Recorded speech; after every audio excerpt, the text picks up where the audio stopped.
guys, welcome back. Been a while since I've posted a video, but I just wanted to sort of update everyone on the car itself and what I've done to it since probably the last video, and what I found out about the car as well.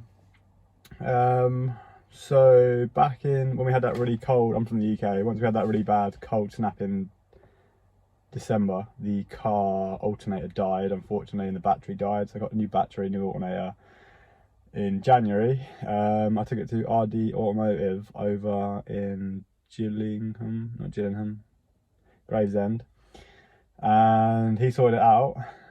He also done the rod bearings for the car, the injectors, and a few other bits and bobs. I can't remember what he done. But yeah, anyway, that cost £3,500 for that. So we've had the car now just over 2 years, and yeah, so everything's been done to it. Rod bearings, the alternator's been done, the fuel injectors have been done. I only done the fuel injectors because it's one of them things where it goes on the old M5s, the V10s. Is it V10? V12, whatever it was. So I got it done just because of the, peace of mind. I could have done it myself, but after doing the hassle of the plenum, getting that back on, I thought I'd just leave it for a professional to do it. So I took it to him. He basically does, if anyone does have an E92 M3 or an E90X M3 or whatever, I do highly recommend taking it to Ryan over in RD Automotive in Gravesend. He knows his stuff. He literally just does these cars. It's great. So yeah, I took it to him. He obviously had a look around the car. He replaced the guard underneath as well. That's all finished. So yeah, so what I've done to it, I've got the Carbo Project plenum from Germany. So that's where you send off your old plenum, and he basically puts the carbon fiber top on top of it, takes the old one off. So you still get like the same noise as like the e92 plenum, but it's like half the price. So it's like, I think in total I paid just over 1,100 with import taxes and stuff like that as well. I've got the e92 intake. I had Modstock do the box on the back. It's got the is it the Evolve remap? That's done. I had all the alloys redone, all done. That was about 400-500 quid. New tyres all the way around.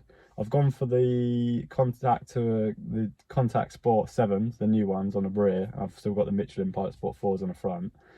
And yeah, so rod bearings and injectors and everything else is done. So maintenance wise, it's sound. He did say track rod ends need doing soon. I think that was like another 250 quid. And I do have that clunking, that like cowboy noise on the drive shaft, prop shaft, whatever it is. So I'm going to address that at some point. I did forget to mention it to him, to be fair. So all in all, at the moment, I think I'm in for about, I've got to be in for about 5 grand, 6 grand now on the car. So I'm in for about 24,000 pounds in total, minus fuel. I haven't done fuel yet. We're not going to talk about fuel because you don't buy this car for fuel. It's crazy, yeah. Yeah, about 250 miles, 300 miles to tank on a motorway if you're lucky. So yeah, so far I've spent about 5 grand on the car. I've not actually put it into perspective since then. It's about 5 grand deep. I have no intention of selling it. One of the things I found out when I took it to Ryan, he put it on his Instagram page. I don't have social media other than YouTube, but he put this car on his Instagram, and he said about the sunroof, because I said to him, have you ever seen an E92 with a sunroof? And he said no, he's never seen one. So I was like, oh, I've only heard they ever made 4. Like, is there any way you could, because obviously people that have all these cars, is there any way you could find out any information on it? So he put it on his page, and obviously because he knows quite a lot of the community, one guy got back to him and was like, there's only one more E92 M3s in the UK with a sunroof, and it's done probably double the mileage. same colour. This one is like full spec, like crazy spec. On one of the forums you can check out the original buyer and everything that he done to the car. I absolutely love it.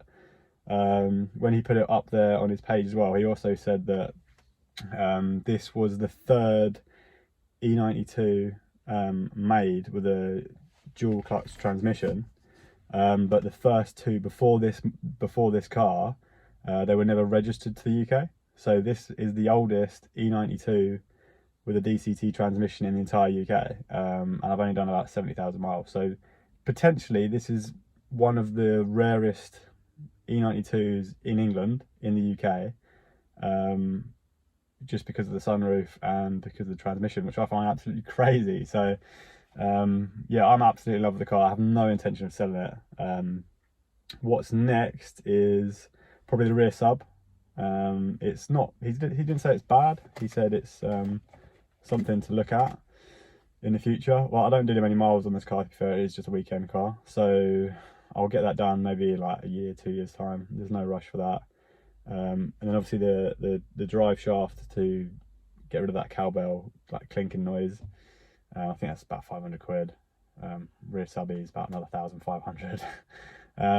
But yeah, I mean, now knowing that information, if I was to sell this car, I think like 28,000-30,000 easy. You know, people might have a different opinion on me, but I mean, you can go to a garage and buy a piece of shit for 20,000 when you can buy this. Yeah, so it's like, it's a no-brainer. But I'm not going to sell it yet. I absolutely love the car. So yeah, I'm gonna post a few more videos on it, for sure. There's a lovely sunroof that everyone was against, but there's only 2 of them left in the UK, and I've got one. So yeah, I guess it was good news after, you know, forking out quite a lot of money.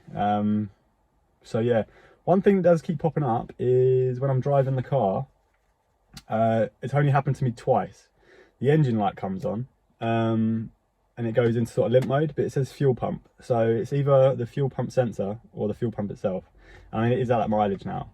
But I may have turned it off. I've tried to read it, nothing's come up. It's literally gone as soon as I restarted the car. So it's happened to me twice in the space of 2 years now. It's not something I'm too concerned about, but that is something I'm also going to be addressing soon. But I mean, as it stands at the moment, the car is mint. So yeah, I hope you guys enjoyed this video. Just obviously me talking to myself, but yeah, it's doing itself bits. So yeah, see you guys in the next video.